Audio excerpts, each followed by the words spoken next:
Voilà, alors les Allemands avaient miné, avaient entouré la commune, enfin le village de Saint-Sulpice de champs de mines.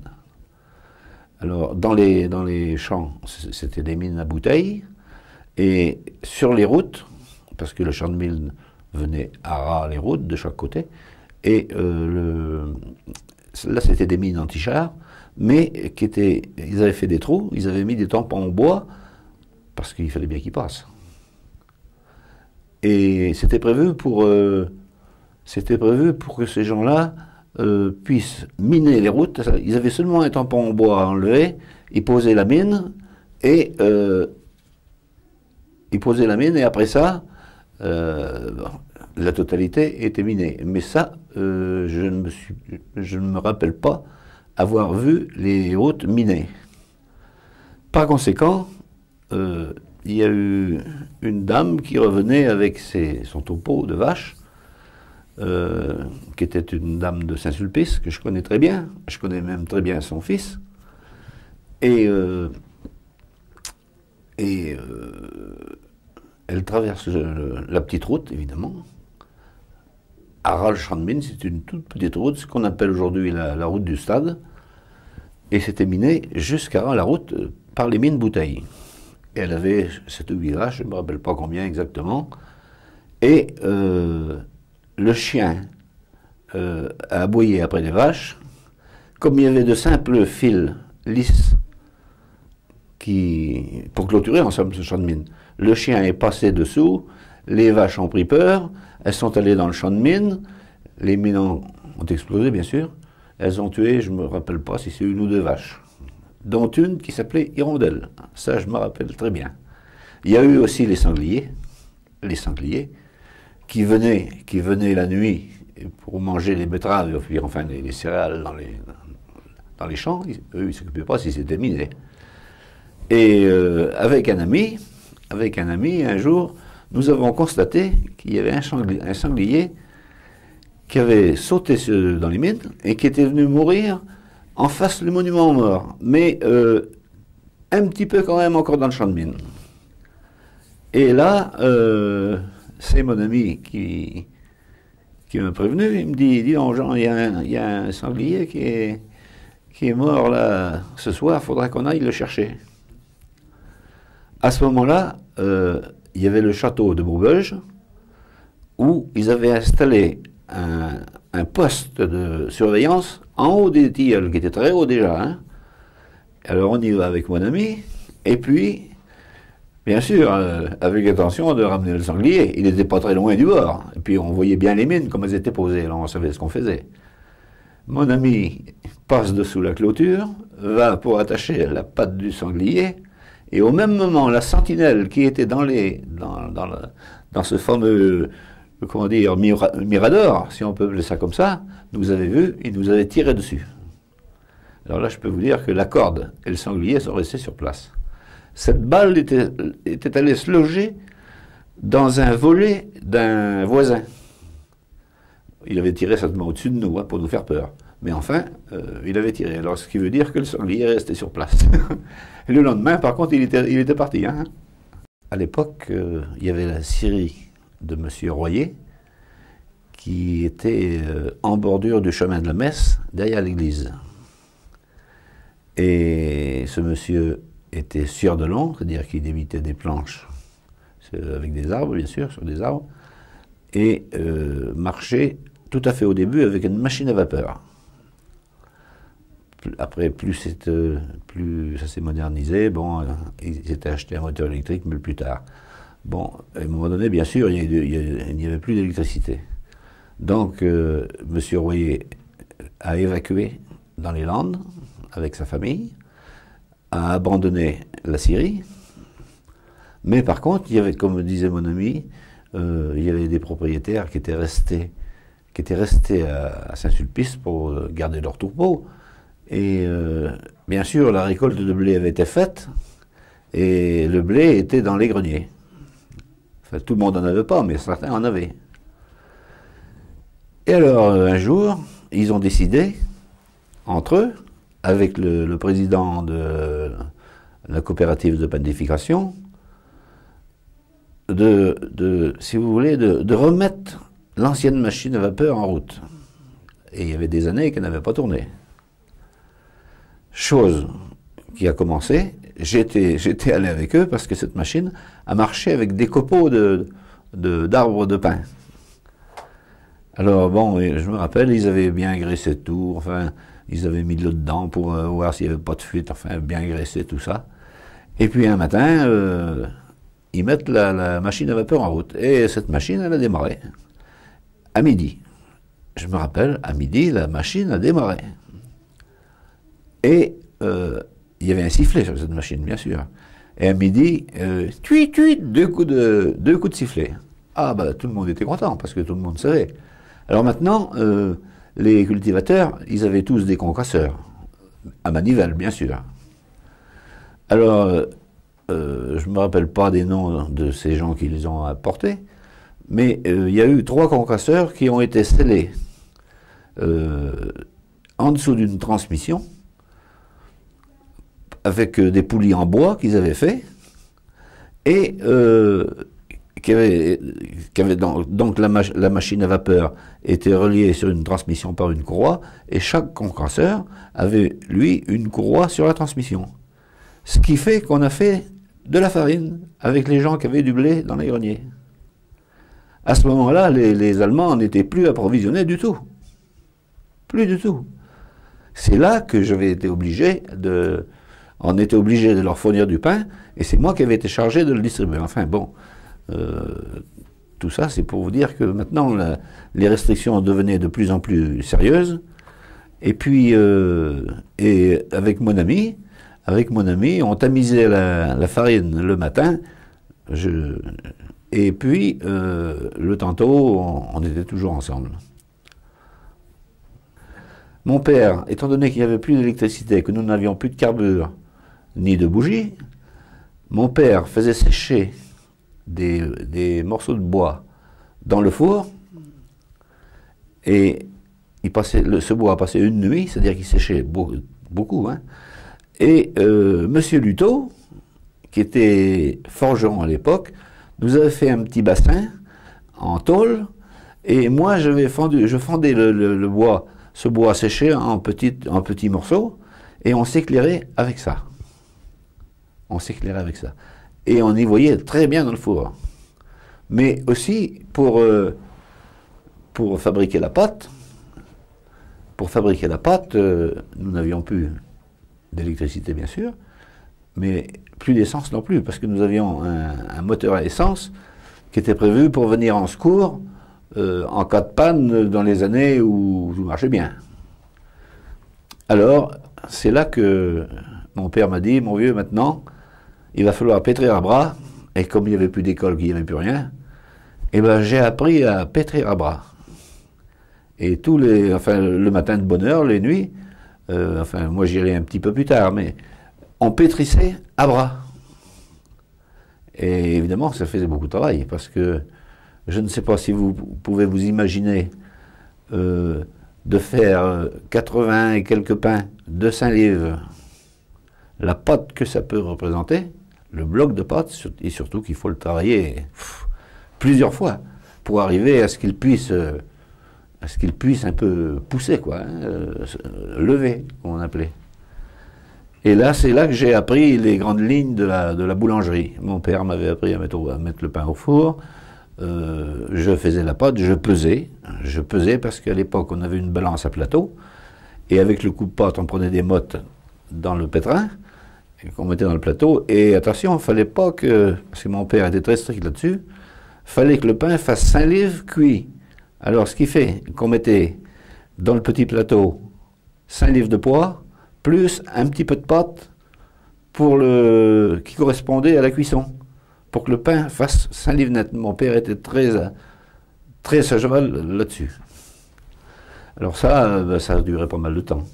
Alors est arrivée une période quand même où la résistance se faisait de plus en plus précise, et au mois c'est le 2 novembre 1944, ça je me rappelle très bien de cette date,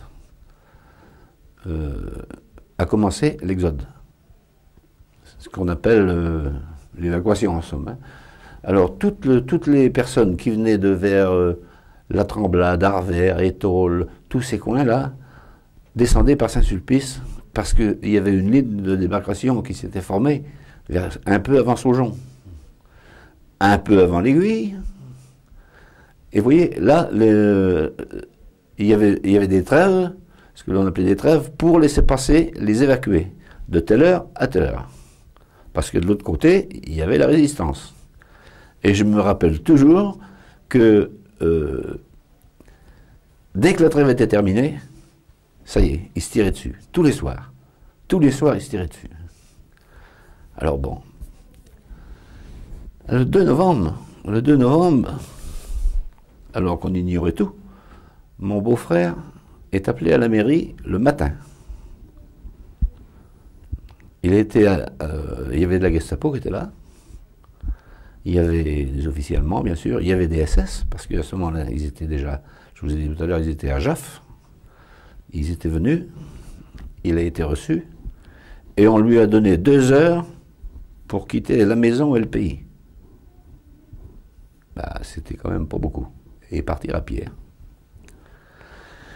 Chose qui s'est passée, chose qu'il a faite. Et ce que je n'avais pas su à l'époque, c'est notre instituteur, M. Rivière, qui lui aussi a subi la même pression. Il a eu 2 heures pour partir. Alors évidemment, à partir de là, vous savez, les gens ont pris peur, là, ça s'est vidé. Le bourg s'est vidé. Hein. Même ceux qui n'étaient pas sommés d'évacuer, ils partaient. Hein. C'était l'exode, ils partaient. Ce qui fait qu'on est rentré, on est resté dans le bourg, quarantaine de personnes, à peu près. Alors, alors on continue à faire du pain, mais surtout pour les Allemands. Je vous avais dit tout à l'heure que j'avais un membre de ma famille qui faisait partie de la résistance, avec l'instituteur, qui n'était pas actif sur le plan, physique, mais qui faisait passer des renseignements, du courrier, et tout le bazar, avec un réseau qui s'était formé à Châtelard aussi. Mais ça, personne ne savait. Mais eux l'ont su. Je ne sais pas si c'est par dénonciation ou par... Je ne sais pas. Enfin, ils ont eu 2 heures pour partir. Et on a su après que, évidemment, c'était parce qu'ils faisaient de la résistance eux aussi, mais ça, déjà, la guerre était finie. On a su ça à ce moment-là. Enfin bon. Et puis, alors là, de toute façon, c'était de plus en plus pressant. Les Allemands avaient de moins en moins de ravitaillement. Alors, il fallait subvenir un peu à tout, les quelques personnes qui restaient là. Alors, donc, il y avait des bêtes, des vaches ou des veaux ou des génisses, qui étaient réquisitionnés à tour de rôle chez divers agriculteurs qui, eux, étaient restés là pour soigner leurs troupeaux et puis leur ferme, leur cheptel. Et il s'était créé, si vous voulez, un genre de comité qui disait que toutes les semaines, une bête se tuerait pour nourrir le reste de la population et les Allemands qui restaient dans le coin. Parce qu'eux, ils étaient aussi renfermés. Alors, ça se passait au Café des Sports. C'était un autre monsieur qui, lui, était un peu bouché de son métier. C'est lui qui tuait les bêtes et qui les détaillait aux personnes, aux Français et aux Allemands. Mais par contre, les Allemands passaient les premiers, ce qui veut dire qu'ils prenaient les meilleurs morceaux et les Français mangeaient le reste. C'est arrivé plusieurs fois. Bon, enfin, c'est encore un fait divers. La veille de l'attaque, les Allemands avaient fait un dépôt de munitions à la ferme de la Girouette, qui appartenait à M. Thibault, tu te rappelles de ça? Merde, j'aurais pas dû dire ça. Et un autre à la ferme de M. Rocheteau, au-dessus de Pousseau, ensemble, mais côté Royan. Et la veille, ces 2 dépôts de munitions, ils ont été bombardés et tous les deux détruits. Ce qui fait que on disait quand même, il y a quelque chose qui se passe. Alors nous avions une vieille voisine qui était toute seule et qui le soir demande à mon ami et à moi d'aller coucher chez elle. Ça, c'est la nuit de l'attaque. Enfin, c'est la veille de l'attaque. Alors, avec mon ami, on y va, on couche tous les deux dans le même lit, bien sûr. Et puis, vers minuit, 1h du matin, quelque chose comme ça, ah, pétard, les mitraillettes, les machins, là, ça pétait de tous les sens. Alors, on est allé, on s'est levé, bien sûr, et on est allé se mettre dans un abri. Dans un abri que le fils de cette dame avait fait dans le front de la cour, à proximité du mur des écoles. Et on se fiche là-dedans. Mes parents sont arrivés parce qu'ils se demandaient, bien sûr, nous où on était. Ils s'y mettent aussi. Enfin, on est tous là-dedans. Mon ami aussi. Et il s'avère que cet abri, la personne qui l'avait fait avait quand même était quand même prévoyant, avait fait l'entrée, vous savez, au lieu de le faire droite, il l'avait fait courber comme ça.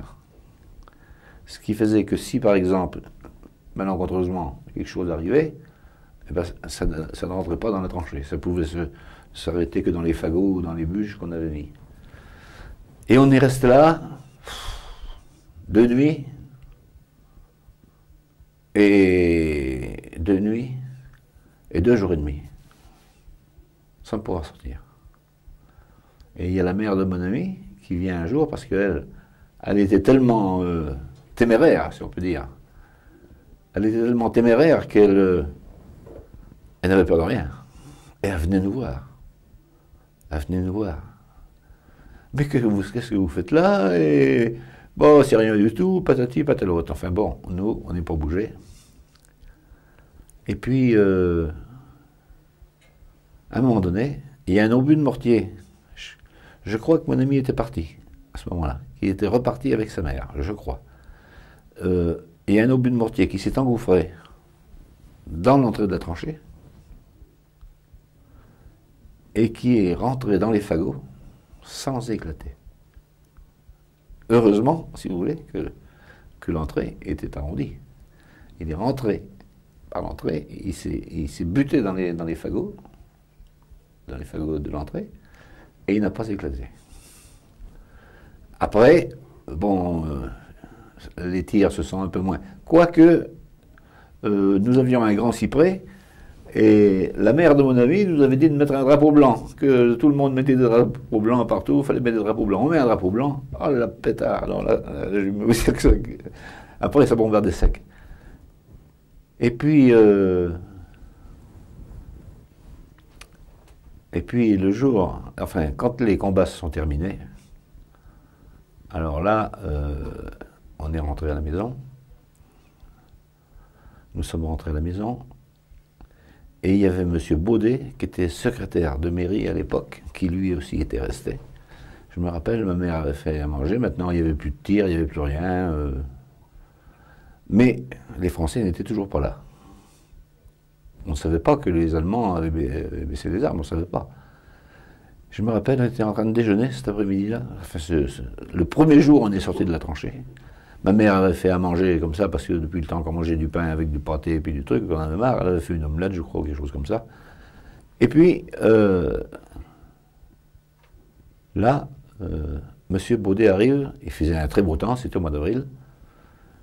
M. Baudet arrive à la fenêtre. Mais qu'est-ce que vous foutez là? Mais voyons, mais ça y est, on est libéré. Et il avait un brassard bleu, blanc, rouge. Mon père, il dit, mais vous êtes fous, mais vous allez nous faire tuer. Mais non, mais non, mais non, mais non, c'est fini, c'est fini. Et effectivement, on n'entendait plus rien. Alors l'après-midi, moi, j'avançais un peu plus loin, au rond-point de la route de Mehdi, là, au carrefour. J'ai dit, il faut que j'aille voir ce qui se passe. Et là, peut-être une demi-heure après, sont arrivées les troupes qui venaient de Royan, qui venaient de vers Saint-Georges, enfin qui descendaient, vous voyez, par la route et par la plaine, enfin, ils sont arrivés. Alors là, il y avait des Noirs, il y avait des tirailleurs sénégalais, il y avait un peu de tout. Ils ont investi le village, bien sûr. Et quand ils sont arrivés devant les écoles, les marronniers, à ce moment-là, les feuilles étaient poussées sur les marronniers. C'est-à-dire que c'était le mois d'avril, il faisait beau, les marronniers étaient feuillus normalement. Les Noirs sont arrivés là, ils sont rentrés dans les, comment dire, dans les courettes d'accès aux classes, et ils ont mitraillé tous les marronniers par-dessous comme ça, encore qu'il y a des Allemands qui se couchent dedans, qui se cachent dedans. Ensuite, ils ont avancé un peu plus loin, et il y avait un monsieur qui s'appelait Frédéric, qui lui était allé se cacher, il était réfractaire. Il était allé se cacher et toutes les nuits, il venait se ravitailler. Il laissait des petites traces. Mais personne ne savait où il était. Et ce jour-là, le jour de la libération, il était devant chez lui. Je me rappelle, il y a des soldats français qui sont allés. Ils lui ont mis la mitraillette sur le ventre en lui disant vous cachez des Allemands chez vous. Bah qui dit non, comment voulez-vous? Je ne serais quand même pas là si je cachais des Allemands chez moi.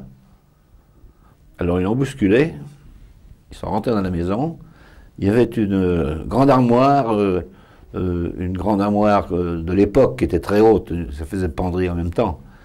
Ils ont ouvert les portes de cette armoire, il y avait 2 Allemands dedans. Et lui, il l'ignorait, parce qu'il était devant, ils étaient rentrés par derrière. Alors donc,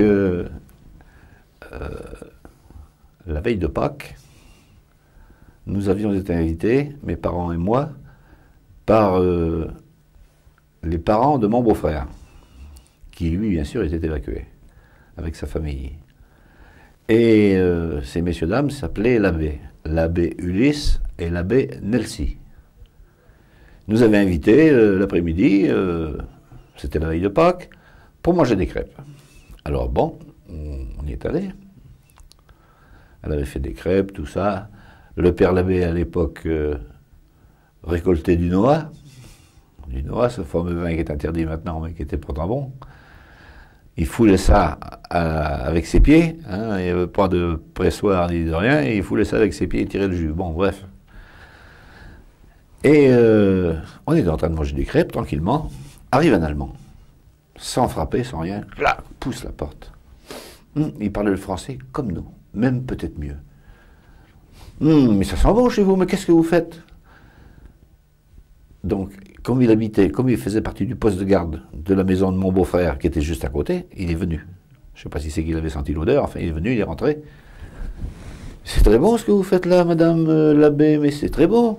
Je peux en goûter un? Bah, bien sûr, alors bon, qu'est-ce que vous voulez faire, hein? Si on lui avait dit non, il l'aurait pris. Alors, et le père l'abbé qui dit, bon, eh ben, je vais les tirer un coup de Noah pour manger avec les crêpes. Bon, alors, ce fameux Noah, je ne sais pas si quelquefois vous en avez bu, mais hein, c'était assez traître. Hein. Et alors cet Allemand, bon, on rentre en conversation avec nous, maintenant on ne pouvait pas en faire autrement. Et le père l'abbé lui dit, vous savez, j'ai une vache qui va mettre bas cette nuit, j'aurai besoin certainement d'aller à mon écurie, qui se trouve en dehors de la cour, donc je serai obligé de passer sur la route. Je vous demanderai de dire à vos collègues de faire attention. Dites-leur que je vais sortir pour recevoir le petit veau. Ah, monsieur l'abbé, mais ne vous inquiétez pas. C'est moi qui ai de garde cette nuit-là. Effectivement. Monsieur l'abbé, vers 4h ou 5h du matin, se lève pour aller voir sa bête.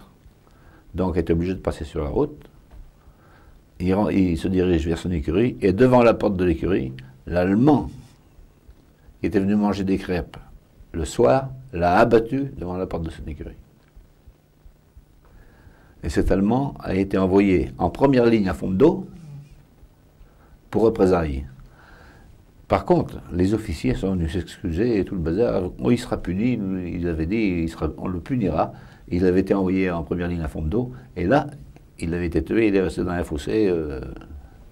Voilà, c'est ce que je voulais ajouter. C'est juste avant l'attaque. C'était le jour de Pâques 45.